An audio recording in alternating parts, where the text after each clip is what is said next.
Welcome back to Six Pack Garage, Phoenix, Arizona. This is basically the pile of carnage from the lifter failure on my 2015 Escalade.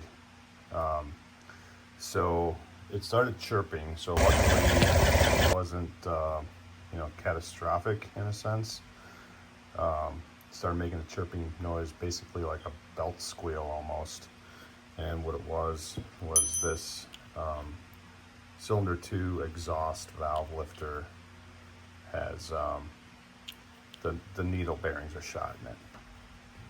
So that's what I went in for, to chase that.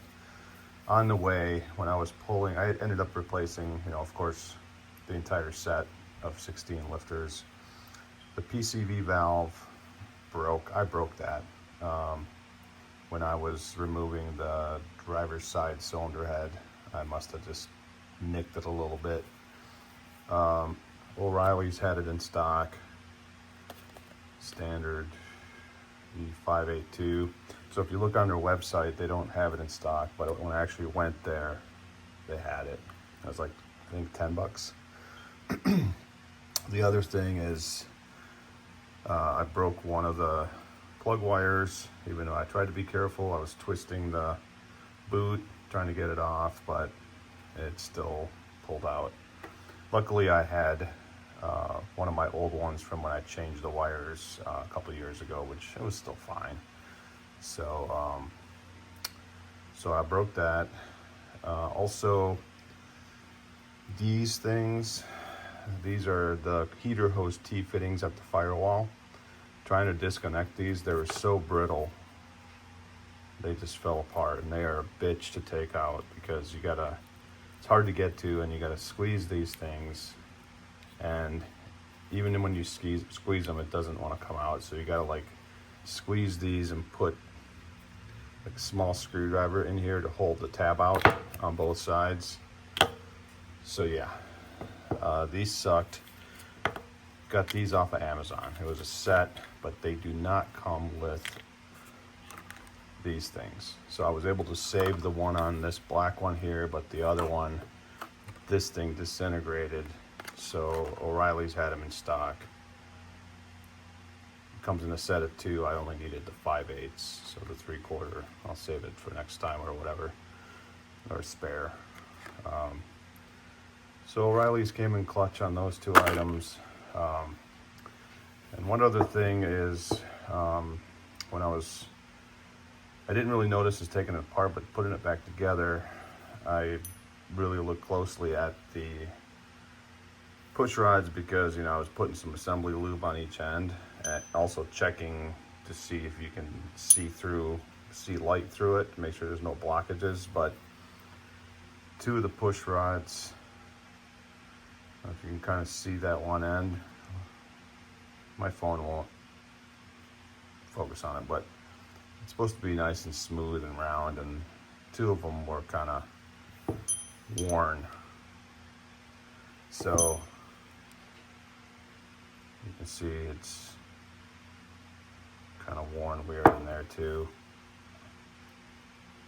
But I'm going to admit I was not good with oil changes on this vehicle. I always use synthetic, but I did let it go too long a few times, so I cannot fully blame GM for any of this. The engine does have 180,000 miles. It was replaced at 69,000 miles, so with the previous owner. So this is the second engine in the vehicle. The first failure was due to a valve spring that broke and dropped the valve, ruined the engine. So, so the second go around, the vehicle's got 240 on it. I'm sorry, 250, 250,000 miles on the vehicle. But so I'm not like overly distraught for having this failure with 180,000 miles on the engine. It'd be nice to get more out of it, but again, I was not great with oil change duration. I went too long quite a few times. So going forward, I'm not using OW20 anymore. I know the recall just came out for the newer ones. The GM is recommending 0W40, so I'll use that next time through. But I used 5W30 this time, and I feel perfectly comfortable with that. So anyways, I did buy the push rod and rocker arm from the first set from Cadillac, and they were actually cheaper than the Chevy dealership. The second time I didn't want to drive all the way out to the Cadillac dealership. It's far away from me, so I went to the Chevy dealership. They had it in stock, but it was like $25 more. So it was almost 50 bucks for one push rod, and it was actually more than 50 bucks for one push rod and one rocker arm, and it was, I think, around 25-ish at the Cadillac dealership. That's the rocker arm, and that's the push rod. And I ordered all my lifters and my basically lifter kit from Michigan Motorsports. They were excellent.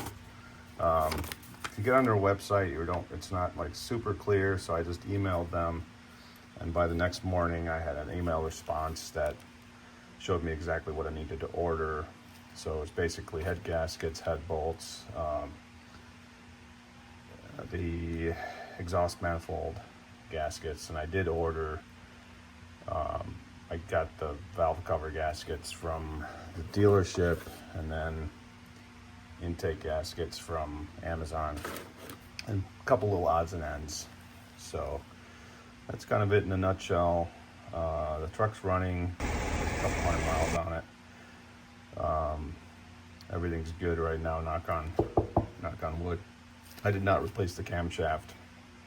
It did have some little bit of scoring and wear where this roller had probably seized on the cam, so it took a little bit of material off, probably I would say a 1/16.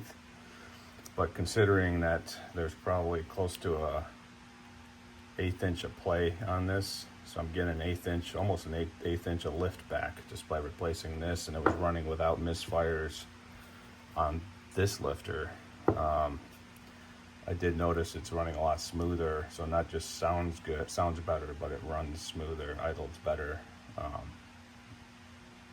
Probably because this valve wasn't opening fully. So I know not the right thing to do with not replacing the camshaft, but that's just kind of more than I wanted to do. If it was a lot worse, I would have just gone ahead and done that as well, but you know, I was really willing to let it go with a little bit of wear on it, and it's running fine. So again, I know the right thing to do is replace the cam, but I'll have to wait till next time. Anyways, thank you for watching, and we'll see you on the next one.